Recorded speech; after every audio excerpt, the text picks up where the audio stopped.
Long ago, a crook lived in a village. He cheated people in the guise of a learned sage. A rich man became his ardent follower and built a small hermitage for him in the forest. He also provided him with excellent food from his own house. This rich man had a great fear of robbers and decided that the safest way to protect his money was to hide it, believing the sage to be holy and pure.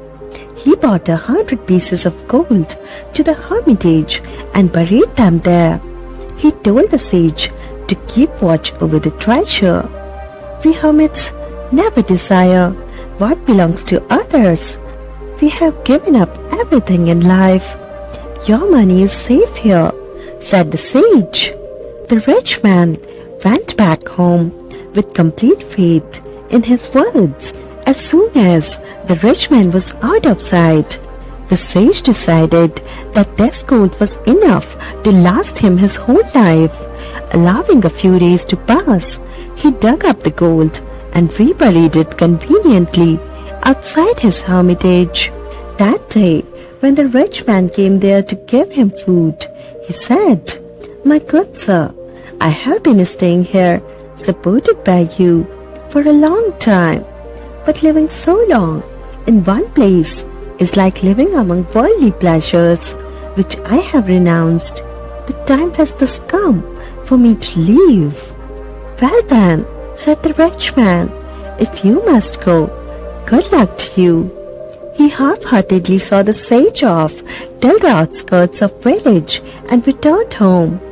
After walking a short while, the sage thought it would be a good idea to give the rich man an impression of honesty about himself.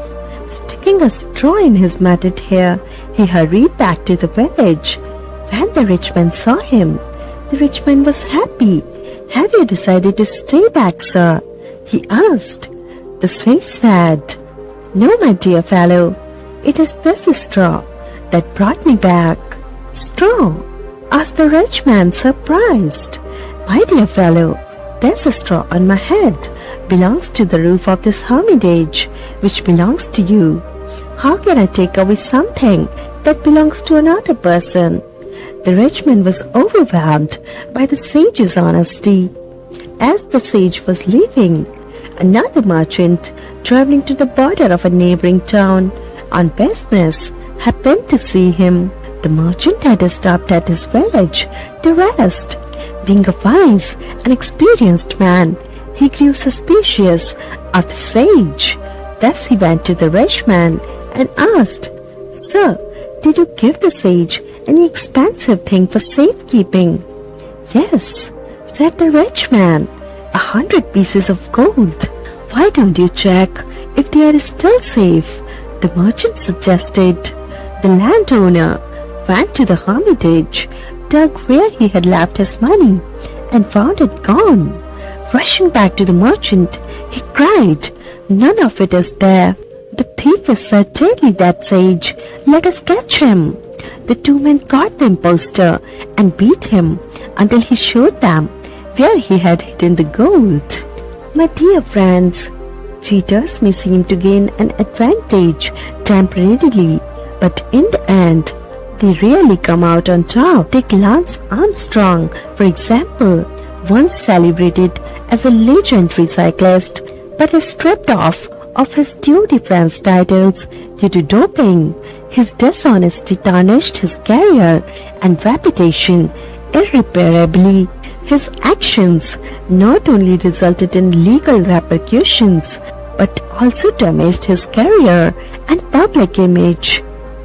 Even the well-known personalities are not immune to consequences of cheating.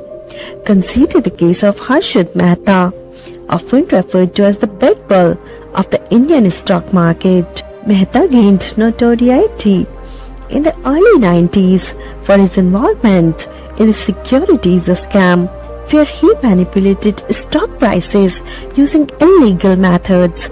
Despite his initial success and lavish lifestyle, Mehta's fraudulent activities eventually caught up with him. leading to legal battles, financial ruin, and tarnishing his once flourishing career. Cheating, regardless of one's status or influence, ultimately leads to downfall and disgrace.